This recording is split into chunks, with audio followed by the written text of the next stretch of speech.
চলমান কারফিউর মধ্যে নির্ধারিত সময় খোলা থাকছে বিপণী বিতান সহ শপিং মলগুলো, আর তখনই নিজেদের প্রয়োজন সেরে নিচ্ছেন তারা।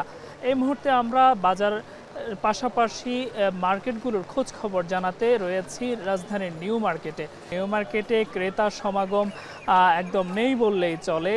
আমরা ব্যবসায়ীদের সাথে কথা বলেছি, তারা যেমনটা বলছেন এই নির্ধারিত সময় খোলা থাকছে, সাধারণত ক্রেতা সমাগম ঘটে বিকেল কিংবা সন্ধ্যার সময়, কিন্তু সেই সময়টাতে যেহেতু তারা দোকান খুলতে পারছেন না, যে কারণে ব্যবসায় খুব একটা ভালো যাচ্ছে না, ক্রেতা সমাগম ঘটছে না বললেই চলে।